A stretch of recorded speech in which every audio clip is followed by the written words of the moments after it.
ಕೈ ಮುಗಿದರೆ ತಪ್ಪ. ವಿಧಾನಸೌಧದ ಮುಂಭಾಗದಲ್ಲಿ ಒಂದು ಪದವನ್ನ ಬಳಕೆ ಮಾಡಿದ್ದಾರೆ. ಅಲ್ಲೂ ಘೋಷವಾಕ್ಯ ಇದೆ, ಸರ್ಕಾರಿ ಕೆಲಸ ದೇವರ ಕೆಲಸ, ಕೈ ಮುಗಿದು ಒಳಗಡೆ ಹೋಗಬೇಕು ಅಂತ. ದೇವಸ್ಥಾನಗಳಲ್ಲಿ ಒಂದು ಕಡೆಗಾಯ್ತು, ವಿಧಾನಸೌಧದ ಒಂದು ಕಡೆಗೆ ಇರಬಹುದು. ಆದರೆ ಜ್ಞಾನ ದೇಗುಲಗಳಲ್ಲೂ ಕೂಡ ರಾಜಕೀಯ ತಂದಿಡ್ತಾರೆ ಅಂತಂದ್ರೆ ಏನ್ರಿ ಮಾಡೋದು? ಜ್ಞಾನ ದೇಗುಲದಲ್ಲಿ ಈಗ ಒಂದು ಘೋಷವಾಕ್ಯ ಇದ್ದಿದ್ದು, ಜ್ಞಾನ ದೇಗುಲವಿದು, ಕೈ ಮುಗಿದು ಒಳಗಡೆಗೆ ಬಾ ಅಂತ ಹೇಳಿ. ಈ ಸರ್ಕಾರಕ್ಕೆ ಏನಾಗಿದೆ ಅಂತ ಗೊತ್ತಿಲ್ಲ, ವಿವಾದಗಳನ್ನ ಮೈ ಮೇಲೆ ಎಳೆದುಕೊಳ್ತಾ ಇದೆ. ಜ್ಞಾನ ದೇಗುಲದ ಒಳಗೆ ಕೈ ಮುಗಿದು ಬಂದ್ರೆ ತಪ್ಪ? ಕೈ ಮುಗಿದು ಪ್ರವೇಶಿಸೋದು ಸಂಪ್ರದಾಯವ ಅಥವಾ ಗುಲಾಮಗಿರಿಯ? ಕುವೆಂಪು ಘೋಷವಾಕ್ಯವನ್ನೇ ಅದಲು ಬದಲು ಮಾಡಿದ್ದೇಕೆ? ಸಮಾಜ ಕಲ್ಯಾಣ ಇಲಾಖೆಯಲ್ಲಿ ಅಧಿಕಾರಿಗಳು ಆಡಿದ್ದೇ ಆಟನ?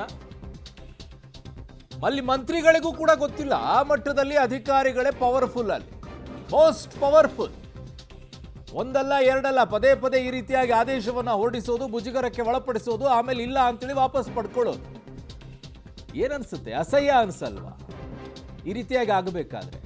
ಮಂತ್ರಿಗಳಿಗೆ ಗಮನಕ್ಕೆ ಇರಲಾರ್ದೇನೆ ಅದನ್ನ ಹೇಗೆ ಆದೇಶವಾಗಿ ಹೋಗುತ್ತೆ? ಅದು ಮೌಖಿಕ ಆದೇಶವಾಗಿ ಅಂದ್ರೆ ಮಂತ್ರಿಗೆ ಬೆಲೆ ಇಲ್ಲ ಅನ್ನೋ ರೀತಿಯಲ್ಲಿ. ಸಮಾಜ ಕಲ್ಯಾಣ ಇಲಾಖೆಯ ಹಿರಿಯ ಅಧಿಕಾರಿಗಳ ಮೌಖಿಕ ಆದೇಶ. ಯಾವುದು ಮೌಖಿಕ ಆದೇಶ?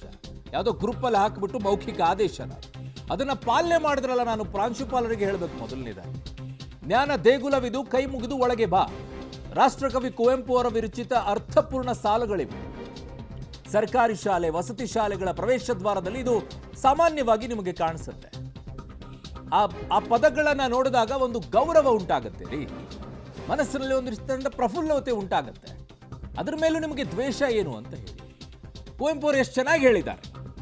ಬಾಗಿಲೋಳು ಕೈ ಮುಗಿದು ಒಳಗೆ ಬಾ ಯಾತ್ರಿಕನೇ ಅಂತ ಹೇಳಿ ಕುವೆಂಪು ಅವರು ರಚಿತವಾಗಿರುವಂಥ ಶಬ್ದ ಅದು. ಅದನ್ನ ಕುವೆಂಪು ಅವರು ಮೊದಲನೇದಾಗಿ ಹಾಕ್ತಾರೆ.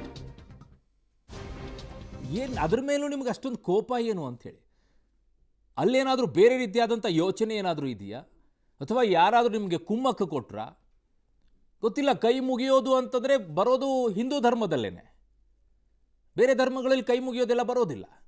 ಯಾಕಂದ್ರೆ ಇದ್ರ ಹಿಂದಿನ ಆದೇಶಗಳನ್ನು ನೋಡಿದಾಗ, ನಿಮಗೆ ಹಿಂದಿನ ಆದೇಶಗಳಲ್ಲಿ ನೋಡಿದಂಥ ಸಂದರ್ಭಗಳಲ್ಲಿ ನಿಮಗೆ ಯಾವ ಶಾಲೆಗಳಲ್ಲೂ ಕೂಡ ಪೂಜೆಗಳನ್ನು ಮಾಡಬಾರ್ದು ಅಂತ ಆದೇಶ ಇತ್ತು. ಅದರ ಮುಂದುವರೆದ ಭಾಗ ಇದು ಬರ್ತಾ ಇರೋದ್ರಿಂದ ಅದಕ್ಕೆ ಲಿಂಕ್ ಆಗ್ತಾ ಇದೆ ಅಂತ ನನಗನ್ನಿಸ್ತಾ ಇದೆ. ಗೊತ್ತಿಲ್ಲ, ಚರ್ಚೆಗೆ ಒಳಪಡಿಸೋಣ ಇದೆಲ್ಲವೂ ಕೂಡ. ಯಾಕಂದ್ರೆ ಸರ್ಕಾರವೇ ಹೇಳಿದೆಯಲ್ಲ, ಧೈರ್ಯವಾಗಿ ಪ್ರಶ್ನಿಸಿ ಅಂತೇಳಿ.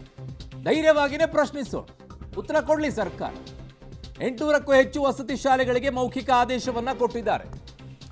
ಇವತ್ತು ಹೊಸದಾಗಿ ಹೇಳಿದ್ದಾರೆ, ಧೈರ್ಯವಾಗಿ ಪ್ರಶ್ನಿಸಿ ಅಂತ ಹೇಳಿ. ನಾವು ಧೈರ್ಯವಾಗಿನೂ ಪ್ರಶ್ನಿಸ್ತೀವಿ, ಮುಲಾಜಿಲ್ದೇನೂ ಪ್ರಶ್ನಿಸ್ತೀವಿ. ಕೈ ಮುಗಿದು ಒಳಗಡೆಗೆ ಬಾ ಅಂತ ಹೇಳಿ ಅದನ್ನ ತೆಗೆದು ಹಾಕಿಬಿಟ್ಟು ಧೈರ್ಯವಾಗಿ ಪ್ರಶ್ನಿಸುವಂತ ಹಾಕಿದ್ದಾರೆ. ನನಗೆ ಕಾಡುವಂಥ ಪ್ರಶ್ನೆ ಇಲ್ಲಿ, ಈಗ ಯಾರ್ಯಾರು ಮಂತ್ರಿಗಳಿದ್ದೀರೋ, ಡಾಕ್ಟರ್ಗಳಾಗಿ ಇನ್ನೂ ಮಂತ್ರಿಗಳು ಇದ್ದೀರಾ, ನೀವು ಮೂಲತಃ LLB ಇದ್ದೀರಾ, ಡಾಕ್ಟರ್ಸ್ಗಳಿದ್ದೀರಾ, ಮಾಸ್ಟರ್ ಡಿಗ್ರಿಯನ್ನು ಪಡ್ಕೊಂಡವ್ರು ಇದ್ದೀರಾ, ಇವರೆಲ್ಲ ಪಡ್ಕೊಂಡಿರೋರು ನೋಡಿ ಎಲ್ಲ ಕಡೆನೂ ಹೇಗೆ ಬದಲಾವಣೆ ಮಾಡಿದ್ದಾರೆ ಅಂತ ಹೇಳಿ. ನೋಡಿ, ಸರ್ಕಾರದ ಜ್ಞಾನ ದೇಗುಲದ್ದು ಕೈ ಮುಗಿದು ಒಳಗೆ ಬಾ, ಇದ್ರಾಗ ಏನು ತಪ್ಪದ ಹೇಳ್ರಿ?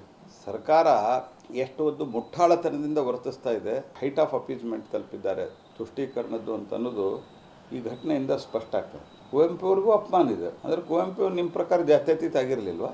ಕಾಂಗ್ರೆಸ್ ಪಾರ್ಟಿ ಮತ್ತು ಕಾಂಗ್ರೆಸ್ ಸರ್ಕಾರ ಎಷ್ಟು ಪ್ರಮಾಣದಲ್ಲಿ ಹಿಂದೂ ವಿರೋಧಿಯಾಗಿದೆ ಅಂತನ್ನೋದು ಇದೇ ಆಧಾರದ ಮೇಲೆ ಸ್ಪಷ್ಟ ಆಗುತ್ತೆ. ಕರ್ನಾಟಕದ ಕಾಂಗ್ರೆಸ್ ಸರ್ಕಾರಕ್ಕೆ ಏನಾಗಿದೆ ಅಂತ ಗೊತ್ತಿಲ್ಲ. ಕುವೆಂಪುರವರ ರಚನೆಯನ್ನು ಬದಲಿಸಿ ಪ್ರಶ್ನಿಸಿ ಅಂತೇಳಿ ಹಾಕಿದ್ದಾರೆ.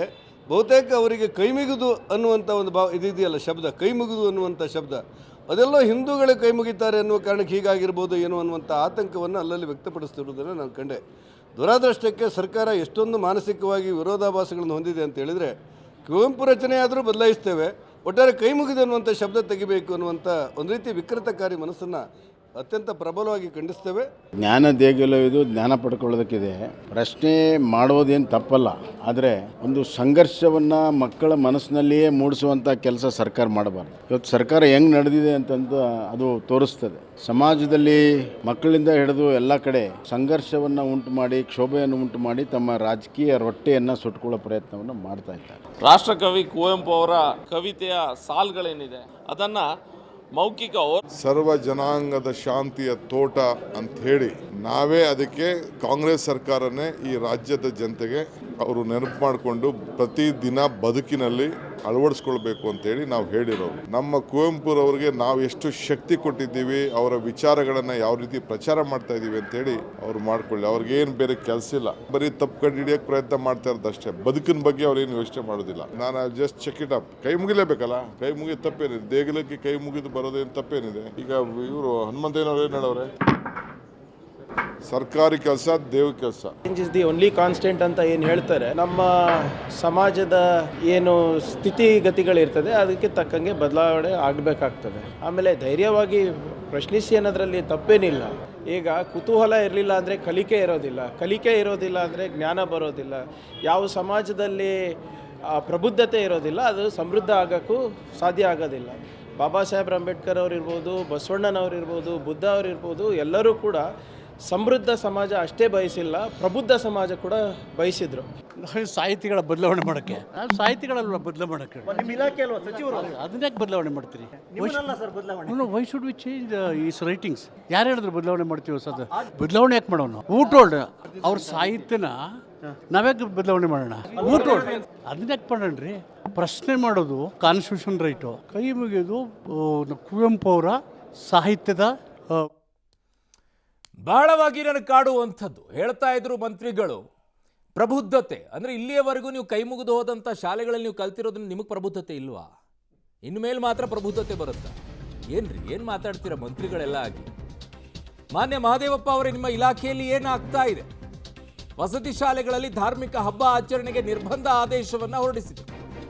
ಆದೇಶ ಹೊರಡಿಸಿ ಬಳಿಕ ವಾಪಸ್ಸನ್ನು ಪಡೆದಿದ್ದ ಸಮಾಜ ಕಲ್ಯಾಣ ಇಲಾಖೆ. ಐ ಹ್ಯಾವ್ ದಟ್ ಕಾಪಿ, ಇಲ್ಲಿದೆ ನನ್ನ ಹತ್ರ, ಅದೇ ಕಾಪಿನೇ. 15/2/2024 ಆದೇಶವನ್ನು ಹೊರಡಿಸ್ತಾರೆ. ಅದರಲ್ಲಿ ಉಲ್ಲೇಖ ಮಾಡ್ತಾರೆ, ಒಂದು 10 ಉಲ್ಲೇಖ ಮಾಡಿಬಿಟ್ಟು ಇವುಗಳನ್ನು ಮಾತ್ರ ಆಚರಣೆ ಮಾಡಬೇಕು ಅಂತ ಹೇಳಿ. ಆಮೇಲೆ ಇಮ್ಮಿಡಿಯೇಟ್ ಆಗಿ ಅವತ್ತೇ ಸಂಜೆ ಆದೇಶವನ್ನು ವಾಪಸ್ ಪಡ್ಕೊಳ್ತಾರೆ.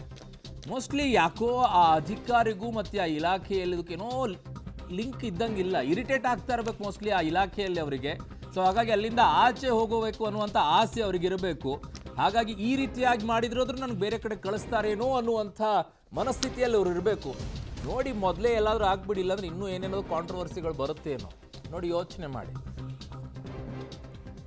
I don't have time and don't write nonsense actually.